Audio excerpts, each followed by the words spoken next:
Welcome to Macro Musings, where each week we pull back the curtain and take a closer look at the most important macroeconomic issues of the past, present, and future. I am your host, David Beckworth, a senior research fellow at the Mercatus Center at George Mason University, and I'm glad you decided to join us.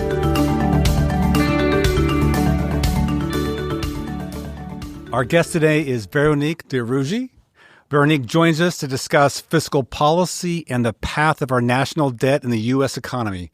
Vero, welcome to the program. Thanks for having me, David. Well, I should let the listeners know that Vero is the rock star of the Mercatus Center. She is like the A-list celebrity here, and it's fun to hang out with her and chat with her. You're always on TV. I'm not exaggerating when I say you're the A-list celebrity here at Mercatus because you go on TV, lots of columns. Like you have a syndicated column. We'll provide a link to that in our transcript.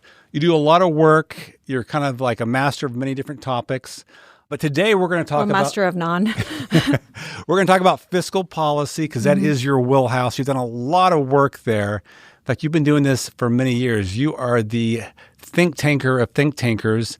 You've been working since 2001, is that right? Yeah. In the think tank world, you're at Cato Institute, American Enterprise Institute, and now Mercatus. So tell us about your career journey. How did you become someone in the think tank world? Well, thanks for having me first. So I can't actually quite remember. I think I felt kind of into it. So after I was finished writing my dissertation, I got my degree from France, but I wrote the dissertation here at GMU. I was really wanted to stay. I didn't want to go back, and I was desperate. I was like, I would have done anything. I was even considering at some point going to law school, so I would be able to stay. And then Cato offered me a job, and that's how I stayed. So it was never kind of, oh, you know what I want to do is do public policy. It was more like, how can I stay here?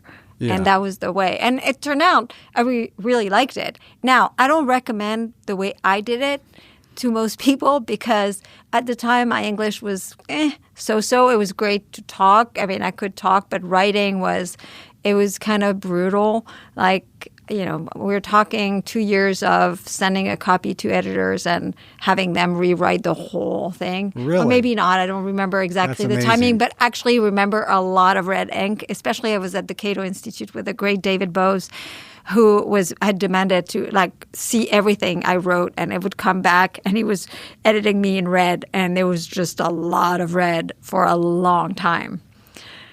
So it was a little painful, but you know that's how I learned, I guess. And then I decided there was actually kind of a good path for me. Now, again, it's not as if it's a good thing I liked it because the immigration issues were real for me. Like I managed to get an H-1B, and then at the time they weren't as transferable as you can now, even though obviously now like they're back in question, but it worked out. And after a while, after 3 years at Cato, I went to AEI, which was interesting because, you know, I'm a libertarian and they were not libertarian. But it was actually a really great learning experience, precisely because it kind of, it forced me, I think, to put kind of a lot of my ideology in my pocket, not completely, and kind of like I learned a lot at AEI. Yeah, and for listeners who don't know, AEI is probably the preeminent conservative think tank. Maybe previously that title was held by Heritage, but AEI is probably the top of the line when it comes to right of center political thought in D.C. Is that fair? Mm-hmm. I think it's fair. Yeah. It's fair to say, yeah. Now, growing up in France, did you have libertarian instincts? I mean, how did you end up in the place where you wanted to work at a place like Cato or the Mercatus Center? No. So, first, it took me decades to even hear the word libertarian, right? I mean, really? When I was, I grew up in a family that was pretty apolitical. I mean, they didn't talk about politics. At home, we didn't talk about politics. But I mean, if anything, I probably would have come across as a contrarian, right? It's just nothing sounded just quite right that I was hearing from the right or the left. And then when I went to college, I did my first 2 years at the university in Normandy, and then I moved to Paris. And then it happened to be that I had a professor who was he was a micro professor, and he was a libertarian. It happened to be a libertarian, and I was kind of like, oh, well, that actually makes sense. And so that's how it happened. But again, that was just kind of pure luck. I could have been wandering around in France not knowing, Yes. Well, fortuitously, you had a professor lined up for you that puts you on this path that tells you the influence of one individual, a good teacher. So all those professors out there, you never know the influence, the trajectory someone's life will take because of you. And in this class, I met two friends who are still my friends to this day. I mean, they're really responsible for me moving to the U.S. because when one of them came and worked for Mercatus, actually, and the other one came and they both got their PhD in economics. Fred went to NYU, and Philippe did a PhD in math and econ. And when he was done, he moved to the U.S. I think he worked at Heritage first, and then he started his own company. But I found myself alone in France without them, and I was like, man, what am I going to do now that my two friends I agreed with I left. Very lonely in Paris there by yourself. I was like, I got to move. Yeah. Now, Vero, I called you libertarian, but here at Mercatus, I think a little more nuance is appropriate, right? I mean, Tyler Cowen, our boss, he likes to think of us as state capacity libertarians. We're pragmatic. Well, he likes to think of himself. Think of himself. Don't think of... We believe in the state. Just so listeners are clear. Yeah, libertarians are not anarchists. Right. And like so classical liberal. Classical liberal, because I think libertarian sometimes gets a tainted Well, especially name. Now. It gets like... Because first people have always confused the little L, libertarians with the big L, which is the political party. Have never had any relationship with the political party. But now in particular, where there are a bunch of libertarians who are just kind of weird, kind of crazy. Trumpy, crazy. I mean, they've always, to be fair, libertarians have always been a little crazy, little out there. But yeah, so it's like more classical liberal, I guess. I mean, a lot of people are reconsidering even the use of the word libertarian. I think because there was just no one really like me in France. I'm kind of a little bit attached to the word. But the truth of the matter is I'm more like a classical liberal. So there's a role for the state, obviously. It's just you want to minimize its footprint, but also have rules, structures, accountability, predictability, all those things that make a society flourish, tap into the beauty of markets. But I will say in defense of where the libertarian, I guess, temperament comes through is in a way there's a consistency in how you value freedom, right? It's like it is across the board on economic issues, but also social issues. So in that sense, I think the libertarian, though there are libertarians of all, and there are libertarians who are more neocon. There's just libertarians come in all flavors, but there are like more left-wing libertarians, more right-wing libertarians, more. But I will say that one of the things that it communicates is this: there is a value, an appreciation for freedom that is not just in the economic sphere or in the social sphere. That said, in all the places, with the exception of Cato, where there were actually people working on social issues, it's never really mattered because I've worked mostly at places where we were working on economic issues. So classical liberal, it works. And to make this concrete, we're going to talk later about a paper you just finished on Social Security, where you're striving to protect it, make it actually work long term. You're not arguing for the abolition of Social Security. Like, how can we actually keep this thing funded over a long period of time? You have written a lot about the fiscal trajectory of the economy. We'll talk about that as well. You don't say shut down the U.S. government. You're like, okay, how can we keep this funded on a sustainable basis? I work on the Federal Reserve. There's some folks who'd say completely eliminate it. I'm like, it's here. Let's make it more effective, efficient. So we accept that there is a state and we work on it to make it more efficient, more sustainable, more rules-based, more engaged. I guess if I want to be relevant, I should be. Yes. I'm like, but I mean, I will say, right. With age, I've lowered my expectations about what I can achieve. Okay, fair enough. We strive in the think tank world to make change, but exactly, and it's just like if you don't want people to not listen to you at all, even though even on the Social Security debate, very often I actually kind of talk about why I think the system is actually quite unfair, the intergenerational transfer that it's based on, I feel is very unfair and should be radically changed. But that's not what this paper is about. And yes, I mean, I obviously think that preserving it, maybe not in its current form, but preserving it, it's like, it's something. It's useful. Yeah, it's useful. So just a few more questions about being a person in the think tank world, which you and I are. You've been in it much longer than I have. But do you ever go visit friends or family and they're like, so what exactly do you do? Because I have this conversation over and over. In fact, I just had a conversation with my daughter. She says, Dad, I have the hardest time explaining what you do to my high school friends. So I'm just curious if you have this experience too. Mm-hmm. Yeah. So first in France, less so now because they have more experience. Yeah. More experiences with think tanks.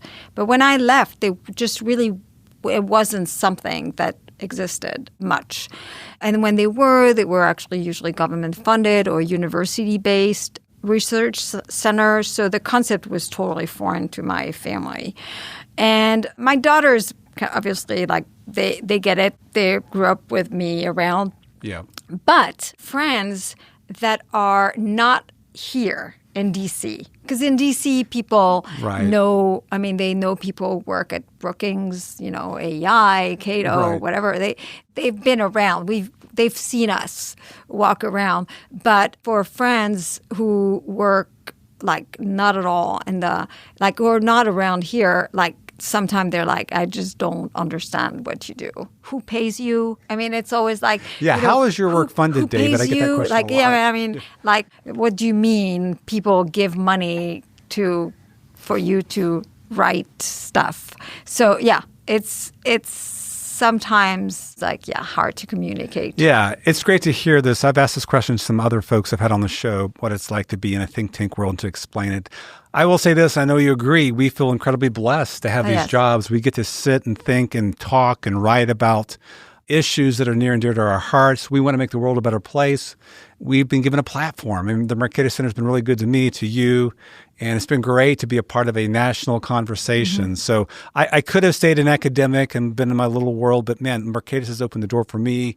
You are well known. Again, I said earlier, you're like this celebrity. You're a very well-known personality. And it's great to have this platform. But I will say for me, and I think my experience is very different than maybe others because I'm more of a generalist. The beauty of this job has been how much I've learned, and I am still learning. Yeah. There's basically every time I write something, I learn a lot of things, which also means that sometimes I look back at what I wrote and I'm like, okay. Fair enough. But it is really a job where you can actually take on an issue and learn a ton of things about it and move to something else and learn more. It's just you never stop learning. There are people who are doing this job in a completely different way. I mean, there are people who are just they're specialists and they know a lot about the issue going in and effectively to just write papers to kind of communicate all that knowledge they have. And I'm sure they learn along the way. But for me, I'm always at the edge of, I always feel like I'm at the edge of falling on my face. And I'm sure again, looking back there's probably a ton of mistakes because I write as I learn. And so it's just, I don't know that there are any jobs like this, even if you're in academia, right? Yeah. If you're in academia, if you're teaching, you better actually know what you're teaching about. You don't have that growth opportunity. Yeah, for sure. I, too, continue to grow and learn. And a couple of wise sayings that have been shared with me. George Selzman said, you don't know what you're going to say until you write it. Even just the wordsmithing experience itself, I think, is useful. Jesus Fernandez Villaverde, a great economist from Pennsylvania, has said, if you want to know a topic, write a paper on it. Mm-hmm. Then you become a master of it. Yeah. So true. And just the opportunities, again, to grow. Even in my little field of monetary policy, I've learned so much this past almost decade I've been here at the Mercatus Center. Yeah. And as you age, you forget all about it, so you can relearn it. Now, you've been doing this for a while, since 2001. Has your emphasis of topics changed over that time? Yeah. When I started working at Cato, I was working on tax competition issues. And at the time, it was like everyone was working on tax issues, different angles, the impact of marginal tax rates, blah, blah, blah. But I realized that very few people were, I shouldn't say no one, very few people were working on spending issues. And at the time, President Bush had been elected.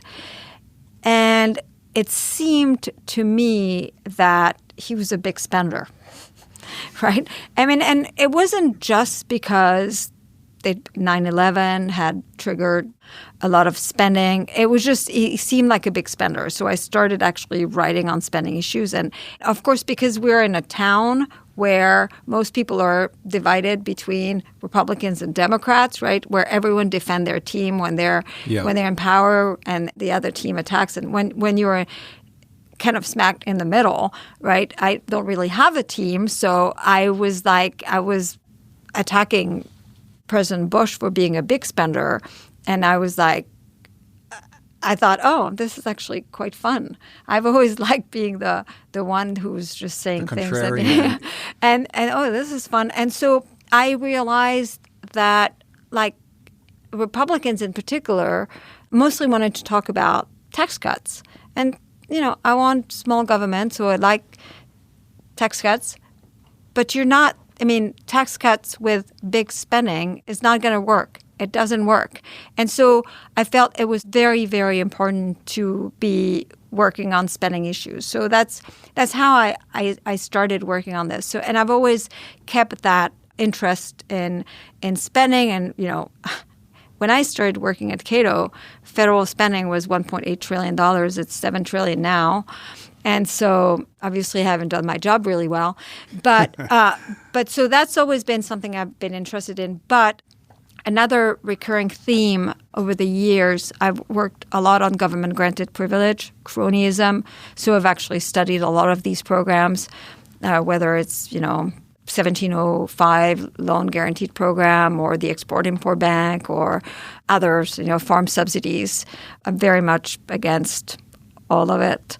And so I've worked over the years. That's something I've also worked on a pretty regular basis. Now, as you've worked on these issues, have you seen a mindset change in the sense that, back then, I think very clearly everyone was for globalization of some form. Mm-hmm. Bill Clinton, George W. Bush. And now we're in a world where there's like an anti-globalization push, President Trump, but also from the left, not just from the right. And today you see this zero-sum mindset versus back then I think there was a positive-sum mindset. Did you see this transformation happen? And yes. And what did you think about it? Yes. There is definitely a zero-sum mindset, like the kind of immigrants are stealing your job, trade is hurting us. That's a big change. But I've seen, and, technology companies are somehow the villain, or it's more, actually, it's broader than this, right? It's also we'll be willing to tolerate anyone in the White House on our side, no matter what they want. That person wants or believes in, as long as it's not the other side. That's another way. But I've seen people evolve over the time, ebb and flow on, for instance, what they believe.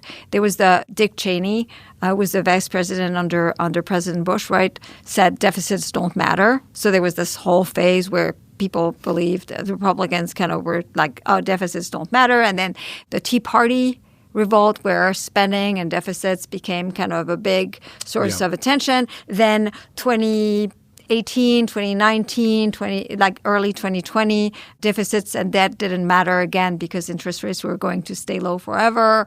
And now people are starting to talk about the debt again. So even within this. But I will tell you also, there was a time where Republicans were against corporate welfare. It was they even almost closed the Export-Import Bank, and it was because they were against cronyism. And now Republicans are all in for actually using, picking winners and losers, as long as you're picking companies that are your friends and you're punishing your enemy. So yeah, it is surprising to see a Republican president and administration buy up shares in companies. Yes. Picking winners and losers. Well, what's more surprising is like he's actually taking ideas from Senator Warren and Senator Sanders. Yeah, and again, I to me, if I had to describe the mindset or the environment behind it is a zero-sum thinking. Like, if I don't get ahead, you are. There's no room for both of us to have mutual exchange and gains from trade, which is kind of a core economic idea. Yeah. Trade is good. The trade, I mean, is maybe like the biggest expression of how much things have changed. Because when I moved to the U.S. in 99, like, I mean, everyone was a free trader, right? I mean, like, everyone was a free trader. And obviously, in practice, like, trade deals were more mercantilist than it looked, right? Because they were based on this idea that the only reason to tolerate import is to be able to export stuff. But for the most part, everyone recognized that it was worth having free trade deals. In fact, they had delegated a lot of the power to the president in order to be able to achieve these trade deals. And all of a sudden it changed, right? And the rhetoric, I mean, it's like, it's not new. It's just like we're back to fighting the battles we used to fight, I guess. And when I say we, it's a royal we, because it wasn't me, but that probably people used to fight in the 80s and earlier. Yeah, no, for sure. And we're not going to spend a whole show on trade, but I would just note that during this wave of pro-trade globalization, the early 2000s, late 90s, we saw the sharpest decline in global poverty, massive improvement of humanity. Yeah. And then someone will say, oh, what about the Americans? And I would argue it never was the China shock. It never was globalization. It's how we handled the shocks externally. So issues like housing, labor mobility. It was about adjustment. Yeah. Basically, it was absolutely not about the shock. It was about the ability to adjust. And that has a lot to do with the barriers to actually policy be able to move policy choices that we made. Yeah. But and by the way, one of the interns we had this summer actually went and looked at the death of despair and whether they are where the China shock had the biggest kind of job or employment consequences. And she found that it's very, very loosely related, if at all. So it's like, I think there's actually still a lot of work to do in this area. Yeah, for sure. It's just, it's easy to have this narrative change when we don't have the facts right. And again, I just want to make the point that there are other forces at play than globalization. And on balance, the world's a much better, safer place because humanity is better off and there's less poverty. And even in the U.S., we're better off as a whole. Now, there are areas and room for improvement. Of course. Housing supply, labor mobility, shock absorbers. Those are things we got to address. And that's the stuff that we work on, our colleagues work on. When you listen, what shocks me about this whole narrative, like the current moment, is this narrative of decline, utter poverty. When you listen to this administration and about the state of the economy and the state of Americans' welfare, you would think that we're a third world country or something catastrophic has happened. Yeah. And it's not the case. Again, as you said, lots of things we could do to improve and to affordability is a big thing. But this is not due to trade. This is not due to immigration. I mean, the housing crisis is not an immigration triggered crisis. If anything, we're making it worse because we're reduced the ability to supply housing cheaply. We've reduced the ability for cheaper labor. You have undermined the very part of the economy that can make us better off. Tariffs on Canadian wood is not going to help with the affordability, or like steel tariffs is not going to help with affordability. Yeah. Well, let's talk about fiscal policy because that's the main reason I wanted to bring you on. You have a program here at the Mercatus Center. Tell us about the work that you're doing and your team. So We're a small team, and we study all aspects of fiscal policy. We do less of, the work that Jessica Riedel, for instance, does at Manhattan of really kind of looking at all the numbers and the change in the debt, the appropriations. We look more at the literature on the impact on debt, on interest rates, on growth. Though, some of what Jessica does is we do it here, but not the same way. So we're very focused on actually kind of looking at trying to make the case that we're not all right when it comes to fiscal sustainability and trying to, if possible, try to convince legislators that they should do something about it.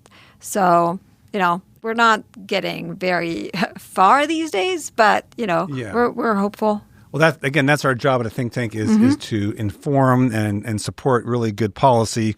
Sometimes we get frustrated in the process. Yeah. But let's kind of lay out the facts, and then you can tell me, how to interpret them. And then ultimately in the show, we want to go to solutions that you would like to see happen. But let's start with some basic facts from the fiscal year 2025. As I pulled them up from the CBO. And the fiscal year runs from October through September the next year. So this is ending September 30th this year. But total outlays, total expenditures, $7 trillion, as you mentioned, that's 23% of GDP. Total revenues was only about a little over $5 trillion, 17%. So that means about almost a $2 trillion deficit, 6% of GDP. Did you ever think you'd see a day like that where during peacetime, non-recessionary time, we would be running deficits so large? Yes. I don't know what I was thinking, but in terms of so large, 2 trillion or whatever. But yes, it was always projected, right? And this is the reason why, even in 2010, we were saying this is not reasonable. We need to be more fiscally austere. And people were saying, but interest rates are low and we're fine. That was never the question was never whether, for instance, coming out of the Great Recession, we could spend more now safely. Of course we could. The problem was that the problem with entitlement spending, the drivers of our future debt were always Social Security, Medicare, Medicaid. There was never any mystery behind where we were heading. There are reports every year that come out telling us how much of these programs are unfunded, right? And we always knew that there was a moment where the trust funds would dry out and policy decisions were going to have to be made. So that was always, I'm not surprised. You're not surprised. I'm not surprised. I guess I'll say what I'm surprised about is I'm surprised about how I just didn't think we were going to see inflation so soon.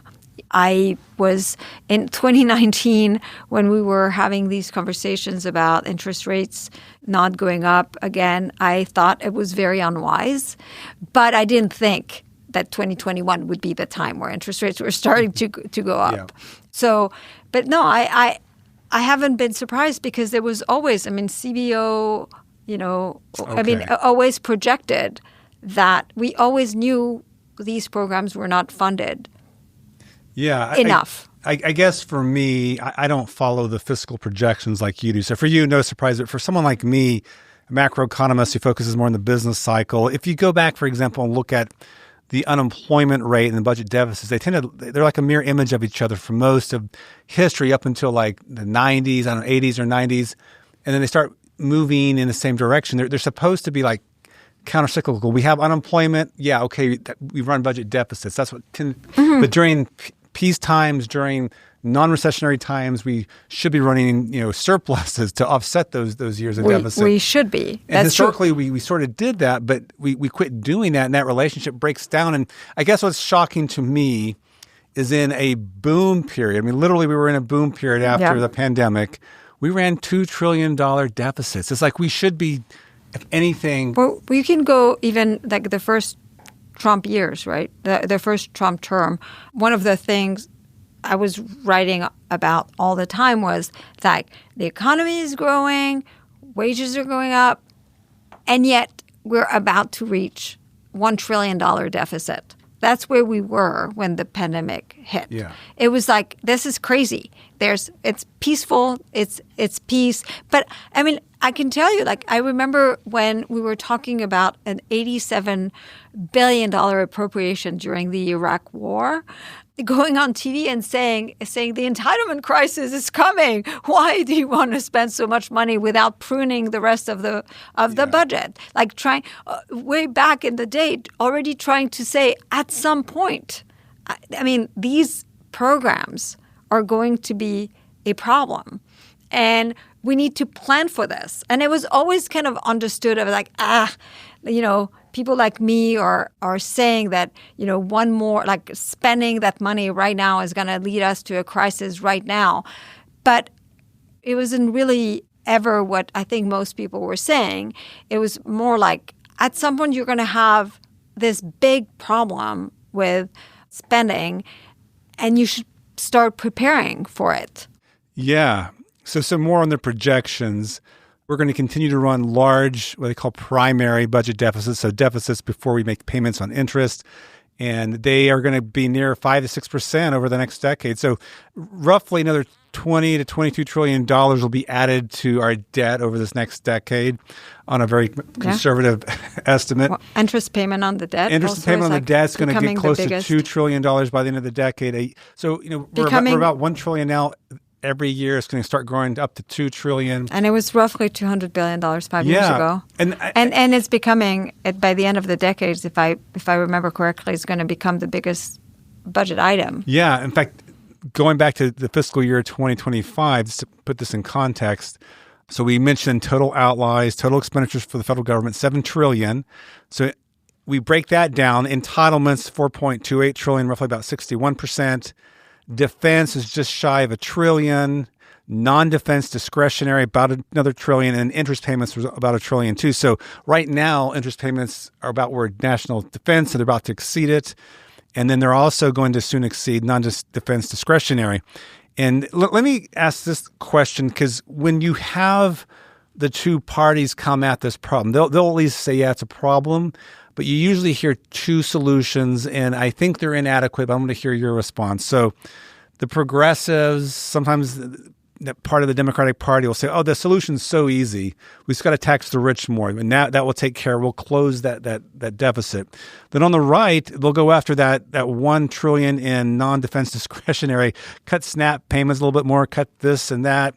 But there's only so much you can do, even if those weren't distortionary. So let's put aside these distortionary effects these programs may or may not have, like taxing the rich or cutting SNAP. Okay, put aside political and either just other distortionary side effects.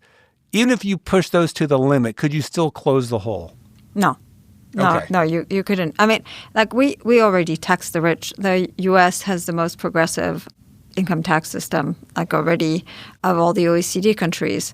I think it's like roughly 1% of taxpayer pay 40% of the federal income taxes. And so it's already very progressive. In fact, European nations, the way they pay for a lot of their big government is with very regressive taxes relatively to what we have here. So like more of what we're doing is not going to close the gap. I mean, but in part, it's because it does create so many distortions. And yes. And as for, I mean, like non-defense discretionary spending is just such a small part that you could zero it out, and you would still not be able to get much, anywhere really. I mean, the thing is, I mean, it can't be said enough. Like the drivers of our future debt, we know what they are.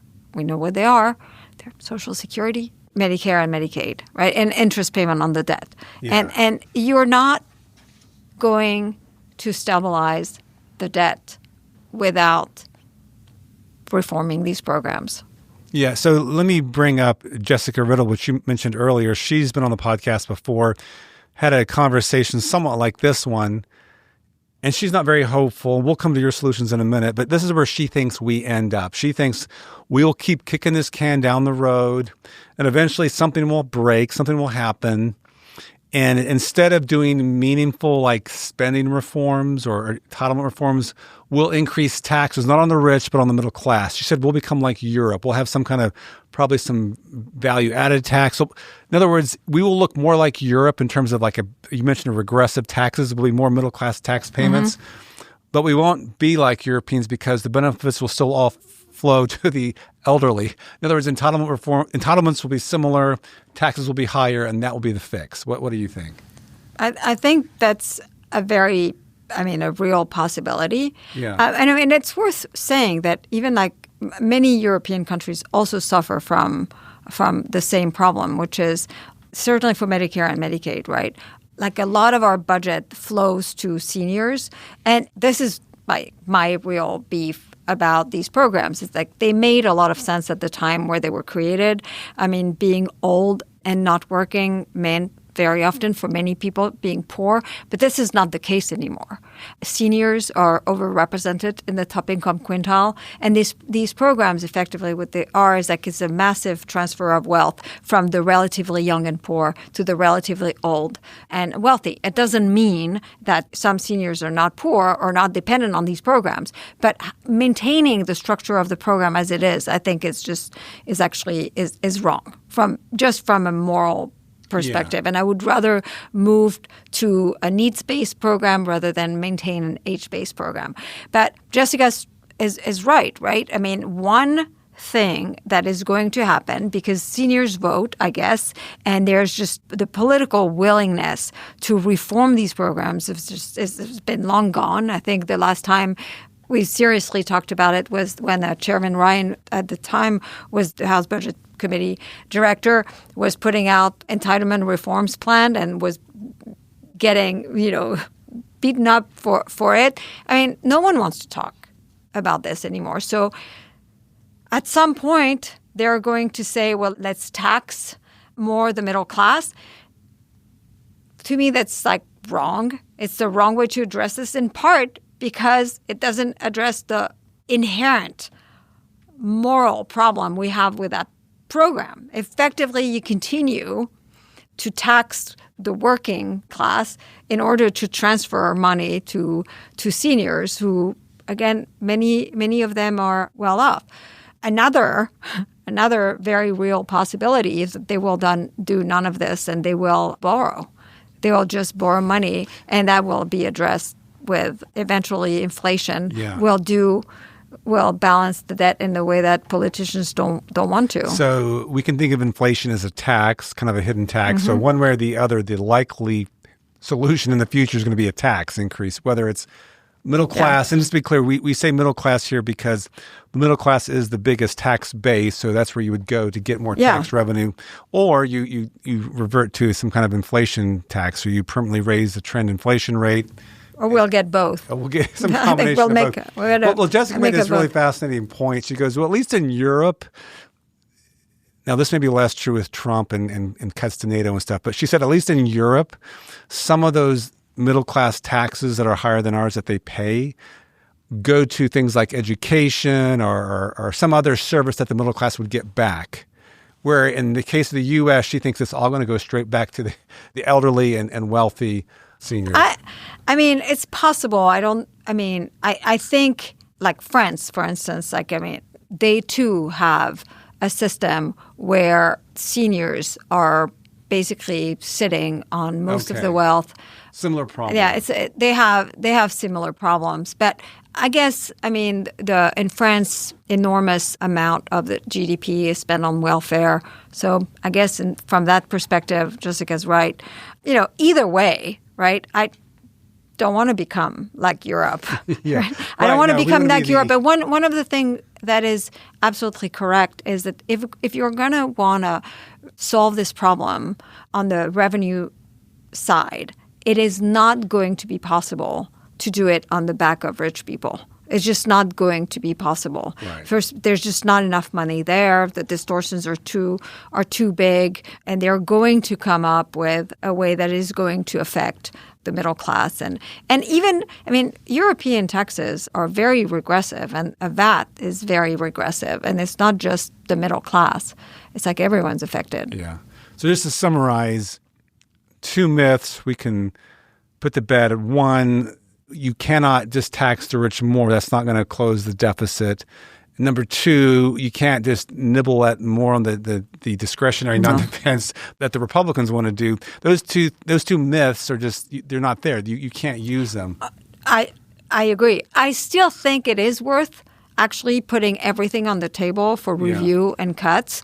Even programs that are not, even if you trim them, you're not going to reduce the debt that much because only for an efficiency perspective. Okay. I mean, there's a ton of, improper payments. It'd be great to work on that. It's not going to close the deficit. There's a lot of fraud. You can work on that. It's not going to close the deficit, but it's worth doing. There's just a lot of programs on the discretionary side that are just pure special interest programs. I would get rid of them. It's not going to close the deficit or put us on a fiscally sustainable path. I would do that because I just think that those special interest programs should go away. But we have to be clear about why we do it. Yeah. Okay. So to make this work, put everything on the table, their talking points, our talking points, and then let's have an honest conversation about what can we do. All right. Let's talk about a few puzzles or ideas before we get to the big idea. How do we get on a sustainable fiscal path? What would it mean, for example, to make entitlements, more sustainable? Before we get to that, though, this is one big puzzle that we have talked about before with each other, and that is Treasury yields. So if I look at the 10-year Treasury, today it was about 4.2%. It got down to 3.9599 recently. But it seems remarkably low given the trajectory of debt, and I'm pretty surprised. I mean, I thought it would be higher given the incredibly terrible outlook we've just been talking about. And I'm trying to make sense of it, and I think I have an idea of how to reconcile this. And my idea is, to quote Ernest Hemingway, how do bankruptcies go? First they go gradually, then suddenly. It's like the markets haven't yet caught up. And it makes me nervous to say this, Vero, because the markets have all this collective wisdom. Here's David Beckworth thinking he's smarter than the markets, but treasury markets maybe haven't quite yet fully caught up to the reality. Am I being overly confident or too ambitious in that hot take? No, I think you're correct. I mean, you and I have talked about this often, and I've realized this in 2021 when I was actually looking at what happened in the 80s, right? And I've always kind of assumed, for whatever reason, that, once inflation was coming, you would see rates go up gradually, right? That would be a signal. And really what happens is basically expectations about inflation really shift all of a sudden when inflation is already there, and same for interest rates. And in fact, if you think about Greece, when it got in trouble a few years ago, right, it could borrow for low until it couldn't, right? And so it was kind of like you, it was like, okay, so, but it's still more efficient than the government, deciding where to put the rates, right? No, so sure. it's absolutely a flexible system. It's still the best system. I think what's happening, though, in defense of markets, I've been thinking a fair amount about this because, when you look at, I've always thought, when you look at, the CBO projection of the debt to GDP ratio going up from where we are now, which is roughly 100% debt to GDP ratio, to 156, I think it is. And Auerbach and Bill Gale at Brookings have a paper that says if you include the One Big Beautiful Bill, it's going up to 183% of GDP.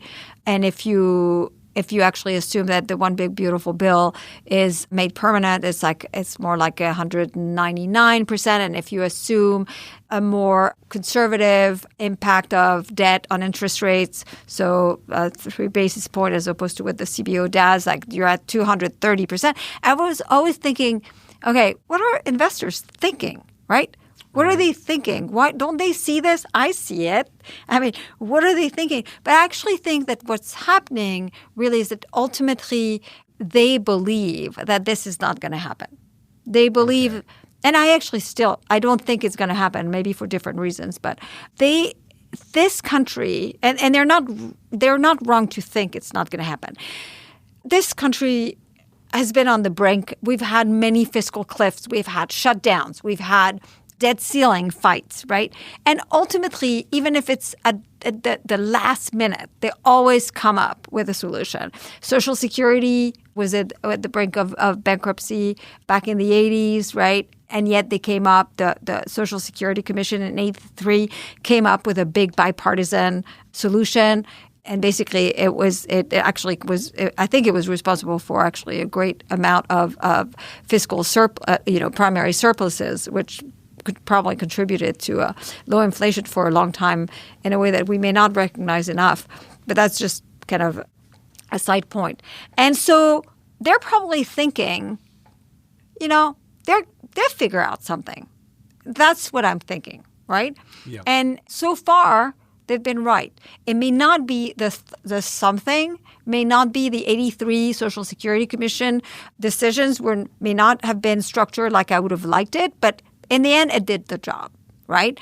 And I think they're not crazy to think that at some point they're gonna come up. And so I think that plays a role. So don't lose my religion yet in markets and.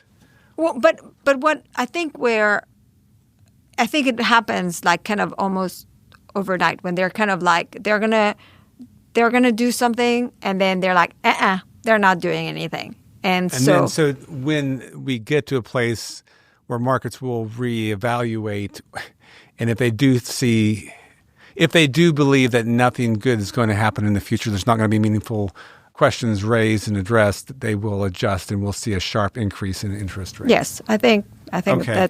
that's how it's going to play. Yeah.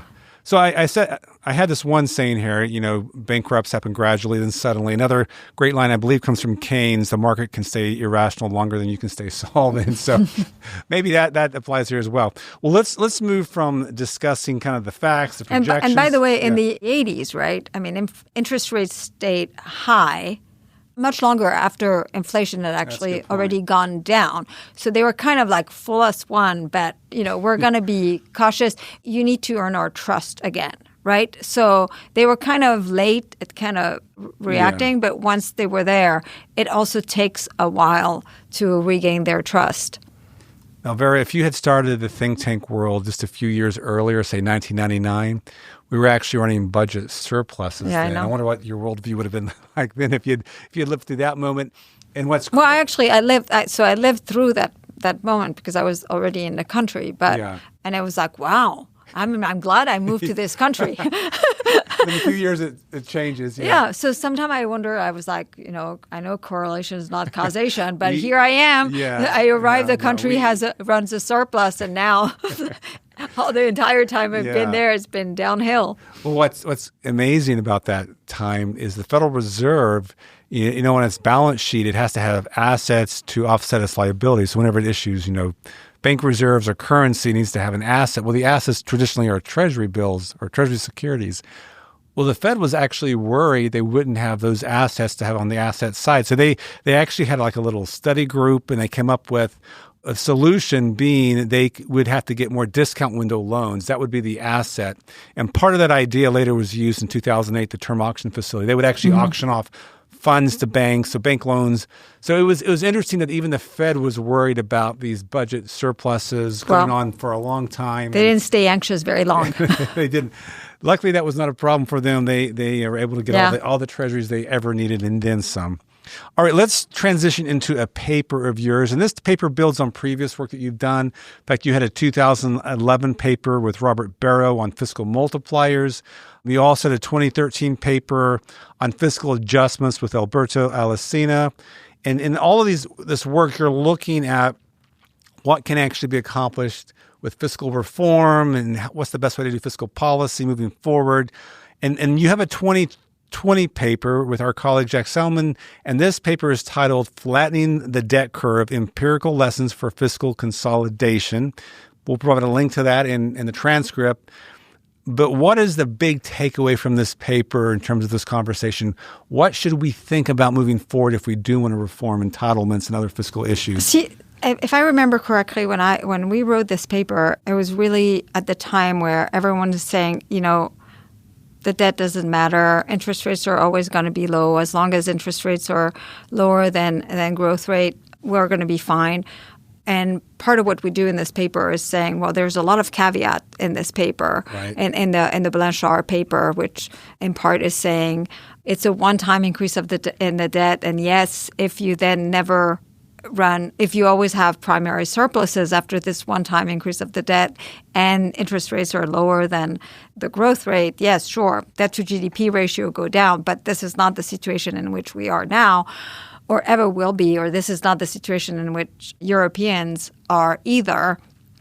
So I think this is why we wrote this paper. Really quick. So that paper, for the listeners, is by Olivier Blanchard, and I believe it's at the American Economic Association meeting. He was the president, gave the talk, and he's like, wow, check this out, man. Yeah. R is less than G most of the time, and we should not worry. And your point is that doesn't hold if you run persistent primary deficits. I mean, he himself said, right, there were conditions. It's like if you have a one-time increase in the debt and going forward you only run primary surpluses and you only borrow for your interest cost and R is smaller than G, yes, debt to GDP ratio goes down. A lot of people thought, oh, great. Like, it means the debt doesn't matter again. And then another thing we were looking at was this notion that because if in fact it is the case and you can borrow money and then the government can invest it so wisely and get, enormous multiplier for it. And we were like, well, this is a nice thought, but, when you do a review of the literature on the multiplier, I mean, the conditions are very strict for when you actually get a multiplier that will get you some of what you want. And for the most part, a lot of the investments by the government are just actually don't get a big multiplier. So I wouldn't count on that. I think this was the context in which we wrote this paper. And then we said, if you want to reduce the debt to GDP ratios, there's actually a huge literature on this that looked at fiscal adjustments around the world and which one are successful, which one are not successful, why they're not, and what the literature shows. So Alberto Alesina and his co-authors have published a lot of papers, but it has been like the IMF, like many, it's a finding that actually there's a pretty big consensus about this. The consolidation that are mostly based on spending reform are much more successful reducing the debt to GDP ratio than those that are based on revenue increase, on tax increases. That's the first finding. And then basically the second big question is the impact of these adjustments on economic growth. And there's the short term and the long term. And basically everyone agrees that in the long term, the spending-based adjustments are conducive to growth when the tax-based adjustments are mostly not in the long term. And the debate that is still very much open now is what happens in the short term. I guess spending-based adjustments are less recessionary than in the short term than the tax-based one. And when they are mild and short-lived as opposed to the tax-based one. That's kind of like roughly the literature. Okay. And there was a lot of literature at the time. And there are like other things like the role of monetary policy in actually explaining why like the spending based are less recessionary in the short term. But I will say that the debate over the short run is still not settled. But I think it is pretty well established that if you want to reduce the debt to GDP ratio, spending-based adjustment, especially focusing on reform to social programs, which is basically entitlement program in the American context, that's the way to go. And this paper drew on cross-country evidence, right? Mm-hmm. It's a survey of literature across countries. Yeah. And again, it's cut expenditures. Yeah. Don't raise taxes. That's the best step forward. Yeah. So if I remember, it's been a while, but if I remember, like the failed experiment had the tax base increase was roughly 53% of the package, and versus 47% of the package was spending cuts, and the successful one had more like 85% of the based on the spending reduction. Okay. And again, the nature and the composition of the spending-based reduction was important too, like making it on something that had actually a pretty low multiplier, like, transfers. This is where the fiscal multiplier comes into play. Transfers were important, but there were a lot of other things. It's like, in a way, like if you want to think about why that is, like I think there's something reassuring when you're actually at high level of debt to GDP ratio, and if your investors are starting to be worried, there is really kind of like engaging, the type of adjustment you engage in actually sends a strong signal to financial markets too. And so that is at play. And when you look at specific examples, you see that they, interestingly enough, when they do fiscal adjustment on the spending side, they tend to also liberalize their labor markets or engage in more free trade. There's just all sorts of things that actually accompanied and help with the contraction in the short run. So the big takeaway from this article is that if we want to reform the fiscal path going forward, we need to work more on the expenditure side, less on the tax side. So as a concrete example, like if we wanted to reform Social Security, what would that mean? Would that mean slow its increase or an absolute cut in benefits? How can I think about this in terms of a concrete example? Well, so, for Social Security actually is an interesting case, Social Security and Medicare, because the trust funds are going to dry out in the early 2030s. And by then, by law, every benefits that are paid above what is collected with the payroll tax will be cut. When the trust fund dries out, the system reverts as a pay-as-you-go system. So Congress will have no choice but to actually think about what to do. And so they have several choices, right? They can let the benefit be cut, which that would be a problem because even though seniors are very well off in this country, there are still seniors who actually really depend on Social Security. Yeah. I think it's 1 out of 7 beneficiaries who rely 100% on Social Security for their retirement. So like just cutting across the board wouldn't be a good idea. They could raise taxes or they could borrow. Or they could do a mix of everything, right? And what I would recommend is that actually they work on the spending side, on the means testing the program quite dramatically for a reason that I've explained before. I actually think that actually solving the problem on the revenue side only doubles down on the unfairness of the program that redistributes so much wealth from young and relatively poor to seniors.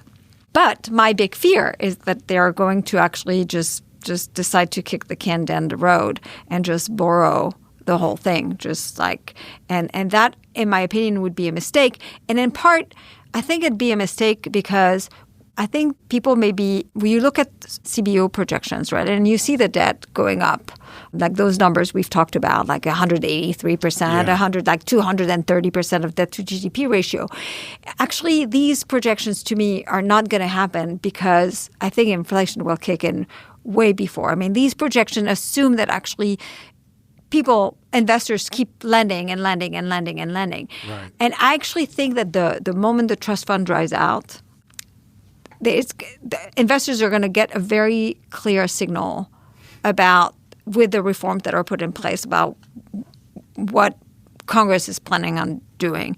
And they're going to be, basically, if they borrow everything, they're going to be saying, we're planning on increasing the debt. Actually, we know how much that is, like $116 trillion over 30 years without any intention of repayment. And I actually think at that moment, they're going to reprice the debt and we're going to see inflation emerge way faster. And when you look at CBO numbers or a lot of the projections, you don't get this idea because all of these projections assume that, nothing happens on the inflation side. That is a great segue to another article you have, Vero. It's titled, When the Trust Funds Run Dry, the Price Level May Do the Adjusting if Congress Does Not. So you outline this argument in this piece, which is on your Substack. We'll provide a link to it. But with that, our time is up. Our guest today has been Vero de Rugy. Vero, thank you so much for coming on the program. Thank you for having me. Macro Musings is produced by the Mercatus Center at George Mason University. Dive deeper into our research at mercatus.org/monetary policy. You can subscribe to the show on Apple Podcasts, Spotify, or your favorite podcast app. If you like this podcast, please consider giving us a rating and leaving a review. This helps other thoughtful people like you find the show. Find me on Twitter at David Beckworth and follow the show at Macro_Musings.